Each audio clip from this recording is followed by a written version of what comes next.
থকাটো সকলোৰ কাৰণে হয়তো সম্ভৱ নহ'ব পাৰে, কিন্তু যথেষ্ট সংখ্যক 612গৰাকী আমাৰ উদ্যমী যুৱক যুৱতীক CM ট্ৰিপুল আমি প্ৰদান কৰিছিলোঁ।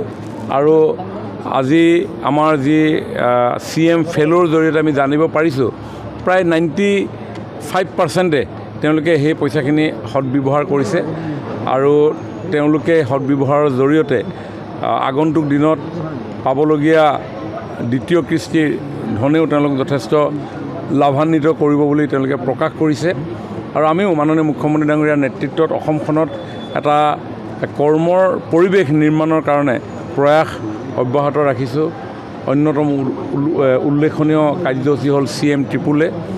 এই CM ট্ৰিপুলৰ জৰিয়তে আমি সমগ্ৰ অসমত 1 লাখ উদ্যমী যুৱক যুৱতীক 2 লাখৰ পৰা 5 লাখলৈকে অৰ্থ সাহায্যৰে যদি তেওঁলোকে নিজকে জব ক্ৰিয়েটৰ হিচাপে আত্মপ্ৰতিষ্ঠা কৰিব বিচাৰে তাৰ কাৰণে সহযোগিতা আগবঢ়োৱা। ইতিমধ্যে 25,000 যুৱক যুৱতীক এই সাহায্য আমি আগবঢ়াইছোঁ খুব কম সময়ৰ ভিতৰত।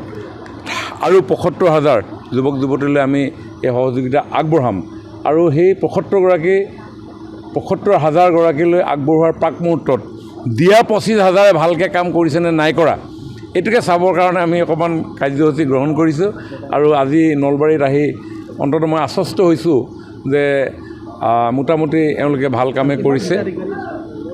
প্ৰথম পৰ্যায়ত আমাৰ 612গৰাকী আছিলে, এগৰাকীয়ে ইণ্টাৰভিউ দিব নাহিলে, গতিকে 611গৰাকীক আমাৰ নলবাৰী জিলাত আমি CM ট্ৰিপুলৰ জৰিয়তে তেওঁলোকক সহযোগিতা আগবঢ়াবলৈ সক্ষম হৈছোঁ।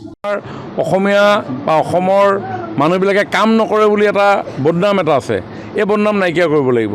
লোন লৈ লোন ঘূৰাই নিদিয়ে বুলি এটা বদনাম আছে, এই বদনাম নাইকিয়া কৰিব লাগিব।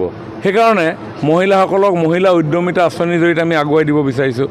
বাকী তাতকৈ 1 ষ্টেপ ওপৰত গৈ CM ট্ৰিপুলে যুৱক যুৱতীসকলক এনেধৰণে আগুৱাই দিব বিচাৰিছে। যদি তেখেতসকলে এইটোতো লোন 50% লোন 50% গ্ৰাণ্ট, লোনটো 0%, ইণ্টাৰেষ্ট দিব নালাগে 1 লাখ টকা, 5 বছৰ পিছত দিব লাগিব ছাকচেছ হোৱাৰ পিছত। গতিকে ইমান সুবিধা দিয়াৰ পিছত যদি কোনোবাই যদি সেই আগৰ এটিটিউড লৈ থাকে ডেফিনেটলি সকলো ফেড আপ হ'ব, চৰকাৰো ফেড আপ হ'ব। কি বিশ্বাসত বা কি আশাৰে আকৌ আগবাঢ়িব।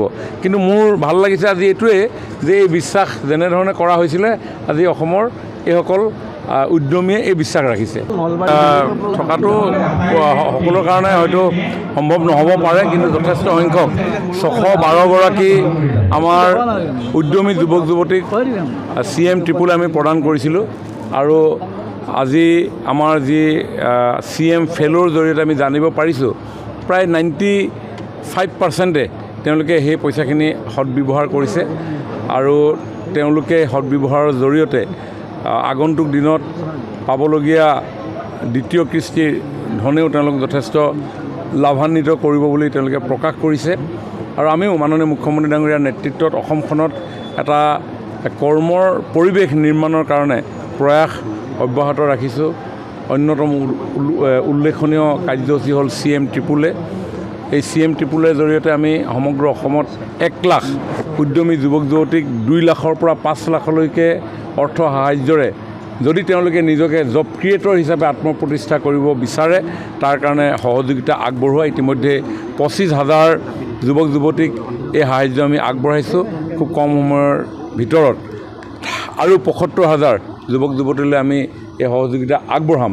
আৰু সেই 75,000 গৰাকীলৈ আগবঢ়োৱাৰ প্ৰাক মুহূৰ্তত দিয়া 25,000-এ ভালকৈ কাম কৰিছেনে নাই কৰা এইটোকে চাবৰ কাৰণে আমি অকণমান কাৰ্যসূচী গ্ৰহণ কৰিছোঁ।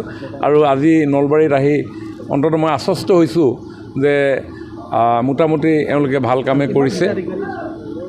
প্ৰথম পৰ্যায়ত আমাৰ 612গৰাকী আছিলে, এগৰাকীয়ে ইণ্টাৰভিউ দিব নাহিলে, গতিকে 611গৰাকীক আমাৰ নলবাৰী জিলাত আমি CM ট্ৰিপুলৰ জৰিয়তে তেওঁলোকক সহযোগিতা আগবঢ়াবলৈ সক্ষম হৈছোঁ।